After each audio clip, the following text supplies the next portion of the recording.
Flashpoint is a great idea for a story. On a conceptual level, it really could be something genuinely special if you really put your hardest into making it into a live action movie.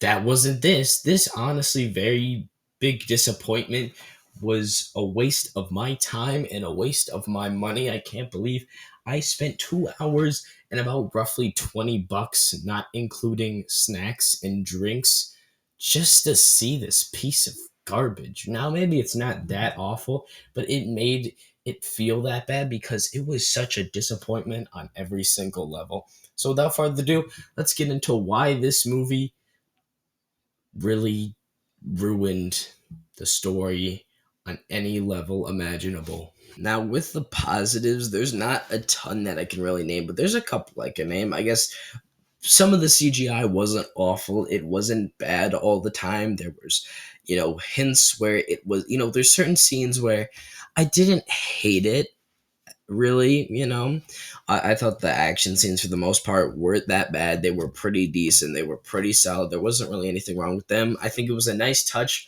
to have Barry Allen meet his past self and have that as sort of the origin story in a way.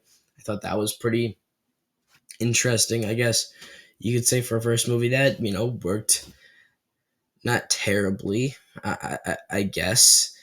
And then there's also the ending, which was actually, pretty emotional, like for what I was expecting from the sort of movie. It's not anything groundbreaking, but it ties the themes together pretty nicely at the end, even though for the first couple of acts it doesn't do the best job at it. And there's movies that have tackled this concept before in a much better light, but this movie doesn't do the worst job at it.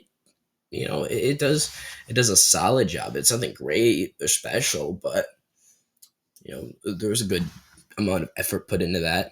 Okay, so I think the best way to obviously start this video is talking about Ezra Miller and just getting him right away out of the gate and just out of this review as soon as possible.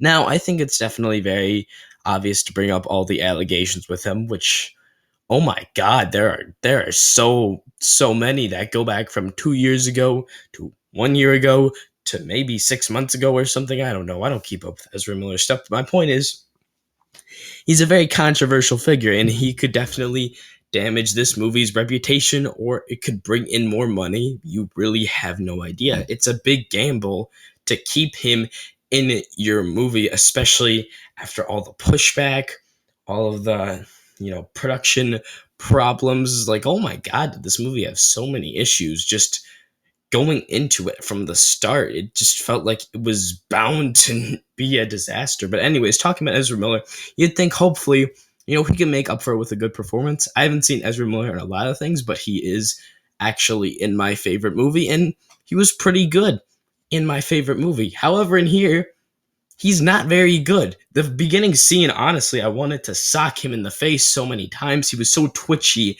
and annoying, and that kind of carried out into other parts of the movie. Like all the quips and everything, it just feels like a worse Spider-Man at certain points. And I guess when you watch animated shows with the Flash in it, I guess that's just kind of the sort of character he is. I don't know. I don't read Flash comics, but my point is, I guess that's kind of the sort of character he is, but he just feels so annoying and twitchy. It just feels like a rip-off Spider-Man, and because of that, it just feels so disgenuine. It doesn't feel like its own movie at all, or feel like DC is trying to do their own thing, which we've seen with the Suicide Squad or the Snyder Cut in movies like that, where it's clear DC is trying to be their own thing, but then you have something like this that just feels like a Marvel ripoff. And it's not even just Ezra Miller. There's like all these corny jokes that, while occasionally you'll get a chuckle here and there, that's actually like a good, decent joke. A lot of them really just miss and just feel so off with the tone of the movie. There doesn't even seem like there's an actually, consistent tone, which sometimes can work for like other shows and movies and comics. But for this, it just doesn't work at all. It just feels like there's no consistency. It doesn't feel like the writers really cared. It just felt like they just sort of went along as they just kept writing. It didn't feel like there was any, you know, rewrites or revisions when you see the movie or the script. It just felt like they just like wrote the script in one night and called it a day. And because of that, it really, affects the movie in a lot of ways. And then, of course, there is the god awful CGI at certain points. Sometimes it's not too terrible, but sometimes it's just so overdone. Now, this isn't really a surprise because Andy Muschietti directed this movie, and if you've seen It Chapter 2, you can understand that sometimes he goes very overboard with the CGI, and in here, that is definitely very obvious. Now, I get it. Recording slow mo scenes is not easy, and trying to do that with practical effects is almost impossible. So obviously you need CGI, but it just felt like it was so overdone, and there's so many clumps and just of CGI just kind of meshed together, and it just feels so gross at certain points. And other times it's not too terrible, but a lot of the time it just doesn't work very well, and because of that, it just makes the movie significantly worse in a lot of ways. Also, the soundtrack was so just blah. Like it felt like they just put in generic rock songs that everybody loves and just added it into the movie for flash running montages, and it just doesn't work very well and just feels so bland and off-putting and weird, I guess you could say. Okay, and now we're going to be talking about the marketing tactics they used to pull everybody into this pretty much train wreck of a movie, which was Michael Keaton. A lot of people just wanted to see Michael Keaton in the theaters. That's the only reason that I saw this movie with my dad, was because he wanted to see Michael Keaton, Batman, in the movie. And yeah, he was disappointing. He's just kind of there. He doesn't really serve a purpose or any meaning for the story. You could take him out, and for the most part, you'd roughly have the same sort of movie. He doesn't really serve a purpose besides dying in the end and then coming back for it. And it's like, oh, well, what's going to happen in Flash 2? Which we're never going to get if we're being genuinely honest with ourselves here. And because of that, it's kind of like if in Spider-Man No Way Home, but if Tobey Maguire and Andrew Garfield didn't serve their purpose that they did in that movie. You see, No Way Home, obviously bringing those two in was an obvious marketing tactic. However, they actually serve a purpose in the story. They serve a purpose to show Tom Holland's Spider-Man, that he shouldn't just be, consumed with bitter hatred. And it's a pretty good and well done theme. However, in here, he's just pointless. He's just kind of there. And then we have Supergirl, who's really just there to take down Zod.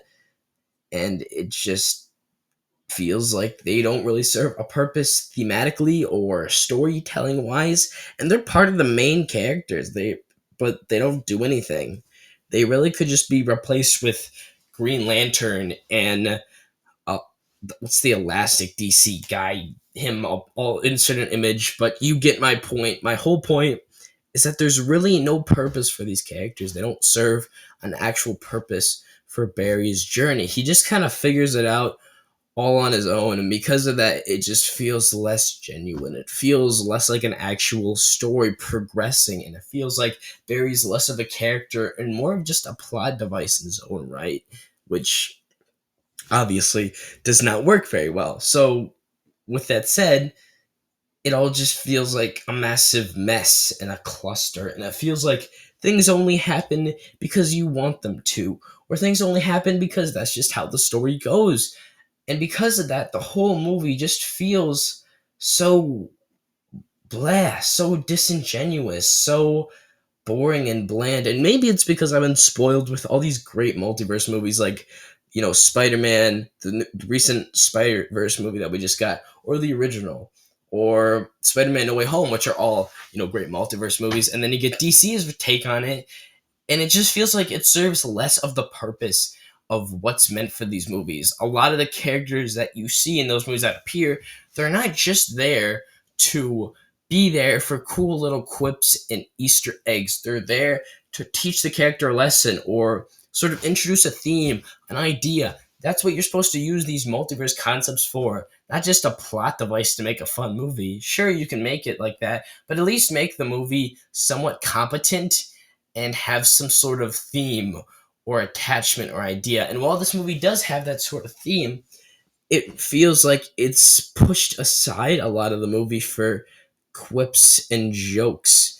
And it never feels like it develops in the way you want it to, or in a way that's clever and unique. It doesn't feel like its own movie. It just feels like if Back to the Future and Spider Verse had a clash, except for the writing was way worse and the acting was way worse and everything was just way worse in every imaginable way. And I know it feels like I hate this movie. I don't hate this movie. It's just so frustrating because of how disappointing it was to me. Because this could have been something great. The whole idea of Flashpoint is Barry sort of accepting this idea of his mother, being dead and him, having to not be able to mess with the timeline. This whole theme, an idea that some things are just meant to happen and there's not really anything you can do about it. It's this whole theme that you can take either way and you can believe in either, concept or way. There's no right way of thinking. But it doesn't tie into that. It should have spent more time on that and less time on these stupid CGI action scenes and these dumb quips and jokes that make you want to just castrate yourself. Overall, not a very good movie. I mean, it's not the worst thing I've ever seen, even though it seems like that with how I'm talking about it. But I mean, I guess it'd be a solid 5 or 4 out of 10. But yeah, very disappointing movie. I'm very disappointed in DC, especially after making like the Batman. Now, I didn't see Black Adam or Shazam 2 because those movies probably suck, but the Batman was a great movie. Why not, do something with that level of quality instead of this mediocre dumpster fire?